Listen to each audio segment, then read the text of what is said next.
Snow and winter cold may be finally making a return to the central part of the country as we head towards the beginning of 2024. All eyes are on a potential winter storm developing, and the models are slowly starting to get into agreement that the central part of the country may have a problem somewhere around the January 8th through 11th time frame. Let's go through the forecast. First things first, before we get too deep into this, I just want to show you what NOAA and the National Weather Service, what they are showing, and you can see they already have a moderate risk for some heavier snowfall, including portions of northern Missouri into northern Illinois and eastern Iowa, southern Wisconsin into much of Michigan. So even this far out, about 8 to 10 days out, the Climate Prediction Center and the Weather Prediction Center are starting to kind of key in on the potential for some wintry trouble. So let's take a look at the upper level pattern.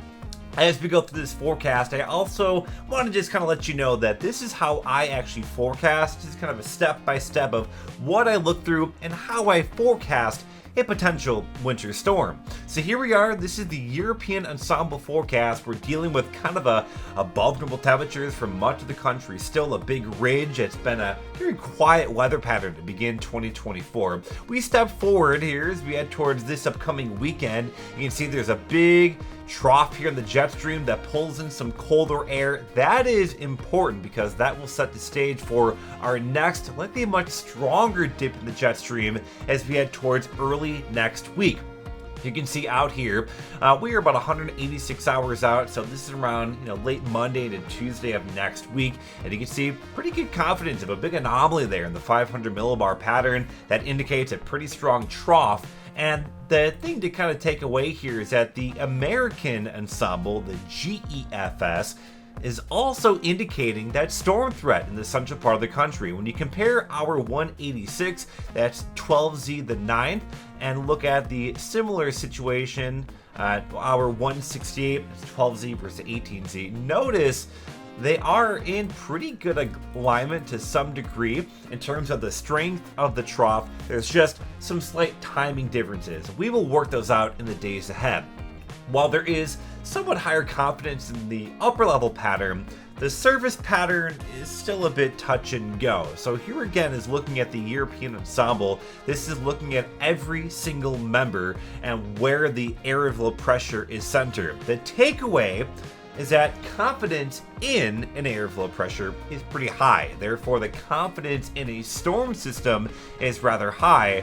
However, there's a big range in solutions here. We got some areas of low pressure as far north as like Clinton, Iowa, and as far south as say Birmingham, Alabama. So a big range of possibilities. But the other thing to kind of keep in mind here is that some of these lows are pretty darn low.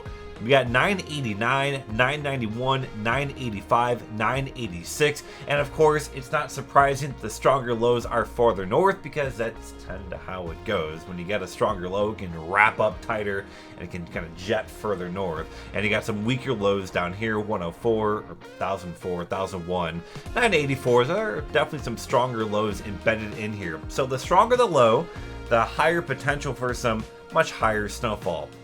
So what are we looking at right now? And again, I want to stress we are about a week away. So looking at raw model output for snowfall accumulation, it's not very smart at this range. You really just don't have a whole lot to go on. The confidence in that's pretty low. But when we look at the ensemble and we look at every single member, what they put out for snowfall, we can kind of create a probability of, say, certain thresholds.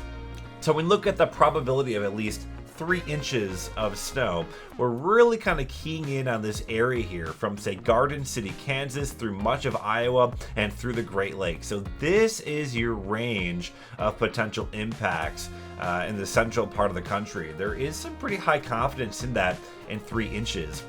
If we do up that up to 6 inches, and we will let this load out here, what you'll see here is we got that one storm system here this weekend, which affects the Northeast United States. And then here comes the system early next week. And you can see even with 6 inches of snow, the probability is pushing nearly 50% in portions of eastern Iowa, northern Illinois, into southern Wisconsin.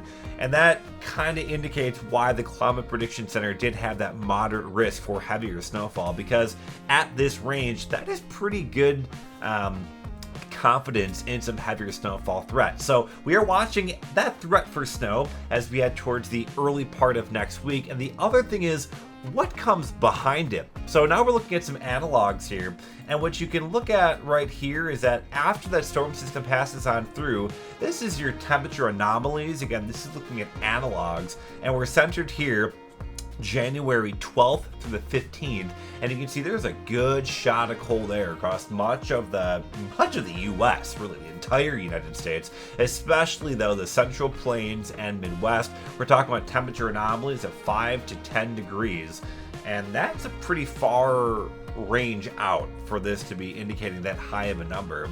You can also look at the probability of these temperatures being above or below normal.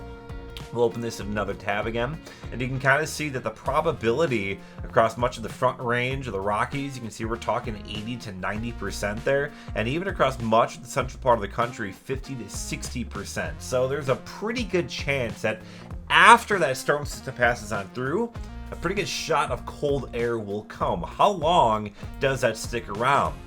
Well, going back to the upper level pattern, again, we are here at 500 millibars. We're looking at the European ensemble. As we extend this out through time, you can see the pattern kind of continues to indicate strong northwest flow. That's consistent cold air across much of the continental United States. And we're talking at least through like the mid-January, if not longer than that. If we change this to look at the temperature, the 2-meter temperature anomalies, you can see we're sitting kind of above normal right now. We step through time, boom, there's your winter storm early next week, and then you're talking about prolonged temperatures sitting below normal for much of the middle part of the month. We're talking in that range. Again, this is an ensemble, so this is pretty smooth, especially at a big range here. We're talking temperature anomalies of 5 to 10 degrees. So there is some pretty good agreement that we're talking about some big cold air as we head towards the middle part of January. Of course, that will be dependent on any potential snowfall that we see. And again, the actual amount of snow is still too early to kind of get too carried away. I do want to look at, though, the individual members. If we look at, say, 5-day snowfall, we'll put it here at hour 240. And if we look at all these different members, you can kind of see that the range in solutions is still pretty broad. You got, for example, member 3 of the European ensemble, southern Missouri, central Illinois to northern Indiana. But then you got, number 4, kind of similar area. Number 5, though, much different than that. Run number 6, much snowier. And these solutions are very different, right? We're talking about a bunch of different solutions right now. Therefore, any snow map that you're looking at right now, again, we're recording this on New Year's Day, January 1st. Any snow map you're looking at will be wrong this time next week.